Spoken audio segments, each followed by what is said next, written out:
आज आप एक रैली निकाल रहे हैं। जी जी जी। इस रैली का क्या मकसद है, कहाँ से शुरू करी और कहाँ तक जाएगी?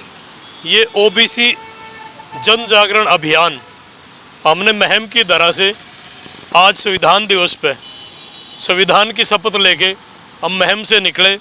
महम से हमने संविधान की शपथ ली और वहाँ से 25 सदस्यीय कमेटी जो हमारी ये ओबीसी जन जागरण सेना उसके तत्वाधान में ये जन जागरण अभियान महम से आरंभ होकर मोखरा मदीना होता हुआ अब सबसे पहले हमने रोहतक में जैसे एंट्री करी तो नामदेव जी जो क्रांतिकारी संत हुए हमारे, जिन्होंने वाणी से जगाने का काम किया, और वो लोग जो मनुवादी और सामंतवादी जो लोग थे, जिन्होंने बड़ी बड़ी पोथियाँ बना बना के हमें बेवकूफ़ बनाने का काम किया, हमारा सामाजिक बहिष्कार जिन लोगों ने किया और उन्होंने वाणी से जगाया, वहाँ हमने पहला मत्था टेका।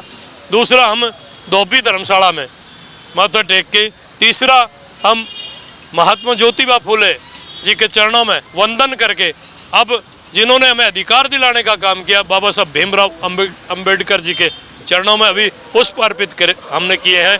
और यहाँ से आगाज किया है अति पिछड़ों का कि जो 32% लोग इस हरियाणा प्रदेश में रहते हैं, जिनको आज तक कुछ नहीं मिला, जिनको सभी पीछे की जितनी भी सरकारें और वर्तमान में जो भारतीय जनता पार्टी की सरकार है, इसने पिछड़ों को मारने का काम किया है।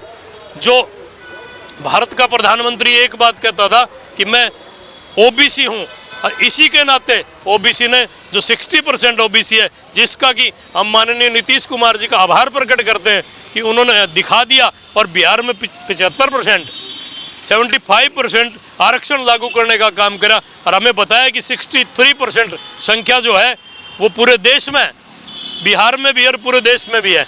और अब हम 31 तारीख को इसी 31 दिसंबर को इसी सेना के, गर्जना सेना के तत्वाधान में एक पुतला फूंकने जा रहे हैं, और वो भी 60 फुट का महम की अनाज मंडी में उस पुतले का दहन करेंगे। और 60 फुट का इसलिए कर रहे हैं क्योंकि मोदी ने झूठा ओबीसी बनकर ओबीसी को ठगने का काम करा, जिसने ये कहा कि जातीय जनगणना में ओबीसी का कॉलम नहीं हो सकता, इससे हिंदू तो खतरे में आ जाएगा।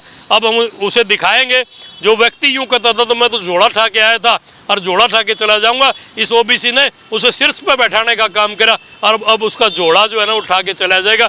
और ये हमारी जो जन जागरण अभियान है ये 42 दिन का है, और इस जन जागरण अभियान के तहत हम 5 लोकसभा को टच करेंगे। जैसे रोहतक है, उसके बाद भिवानी, सोनीपत, कुरुक्षेत्र, हिसार, इन 5 क्षेत्रों को हम टच करेंगे। और 5 क्षेत्रों में हमारी जो 32% संख्या आती पिछड़ों की, वहाँ हम एससी के साथियों को भी साथ लेकर सारे साथी जाकर इस जन जागरण अभियान को कामयाब करने का काम करेंगे। और जो लोग हमें यूँ सोचते हैं ये कुछ नहीं, उन सभी की चूड़े हिलाने का काम हम करेंगे। और ख़ास तौर पे इस भारतीय जनता पार्टी की, जिन्होंने हमें क्रिमिनल के नाम पर ठगा हुआ है।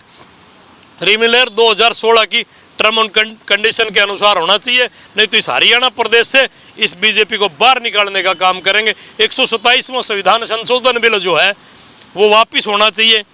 और देश की जातीय जनगणना जो सबसे मुख्य विषय है, जातीय जनगणना इसलिए नहीं ज़रूरी है कि ये पता चल जाए किसकी कितनी संख्या है, इसलिए ज़रूरी है कि वो लोग किन संसाधनों से, कितनी उनकी नौकरी है, किन हालातों में इस प्रदेश और देश में रह रहे हैं, इसके लिए लोकसभा में जाएगा। और हमें 3 लोकसभा अति पिछड़ों को चाहिए और 25 विधानसभा चाहिए। और जो कर्पूरी ठाकुर जी का जो फार्मूला था जी रोहिणी आयोग, वो पूरे देश में लागू हो।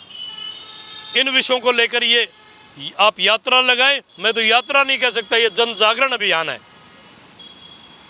जी जी, क्या नाम है? मधु जी, मधु पांचाल जी। क्या है कि आज जो आज एक यात्रा में शामिल हो? हाँ जी। सर ये हमारा आज़ादी का मतलब कि वो है मामला है, तो हम चाह रहे हैं 33% महिला आरक्षण हमें मिलना चाहिए और हमारी संख्या में काफ़ी गिनती होनी चाहिए। महिलाओं की संख्या कम है। वो महिला की संख्या इसलिए कम है क्योंकि आज हमें कुछ ही बंदे मतलब कि कुछ ही बुला पाए हैं, कुछ ही कमेटी के बंदे बुला पाए हैं, तो इसलिए हमारी संख्या कम है। कल से हमारी मतलब कि पूरी कमेटी हो जाएगी।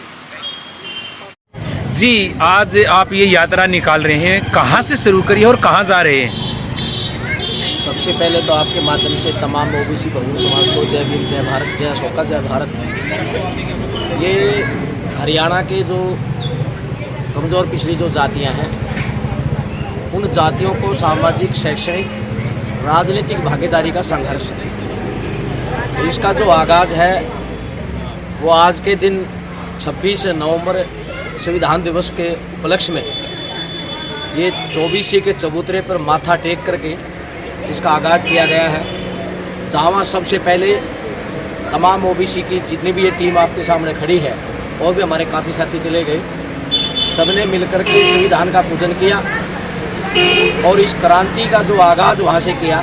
ये ओबीसी जागृति अभियान लगभग 42 दिन तक पहले चरण में चलेगा और उसकी जो शुरुआत है, ओबीसी जागृति अभियान की जो शुरुआत है, इस समय हम जनता कॉलोनी रोहतक में खड़े हैं और ये आप इधर देख रहे हो, ये नामदेव जी हमारे क्रांतिकारी संत नामदेव जी का मंदिर है। हम यहाँ सबसे पहले अपना माथा टेक करके और इस क्रांति का यहाँ से हम आगाज़ करने के लिए आए हैं कि ओबीसी को राजनीति के अंदर पूरी भागीदारी मिले, उनकी जातीय जनगणना हो। हमारे 8 मुद्दे हैं जिनको लेकर के ये जो जनजागृति है ये लगातार हर इसके लगभग 4 या 5 लोकसभा के अंदर ये जाएगी। और आज हम रोहतक में हमारे और भी बड़े हमारे पुरखों के जो स्थल हैं वहाँ सब हम माथा टेकेंगे और आखिरी में BR अम्बेडकर चौक पर हमारा आखिरी माथा वहाँ टेके। जी भाई जी, क्या है मामला कि जो आप एक लेकर निकले हुए हैं मैदान में, क्या मामला ये है कि 76 साल आज़ादी को हो गए, लेकिन जो ये मूल पिछड़ा वर्ग है जिसे प्रदेश में अति पिछड़ा वर्ग के नाम से जाना जाता है, BCA के नाम से जाना जाता है, 76 साल की आज़ादी के बाद भी आज तक इसकी कहीं भी कोई हिस्सेदारी नहीं है। न तो नौकरियों में जो हमारी संख्यानुपात में हिस्सेदारी बनती है वो है, न ही राजनीति में हिस्सेदारी है।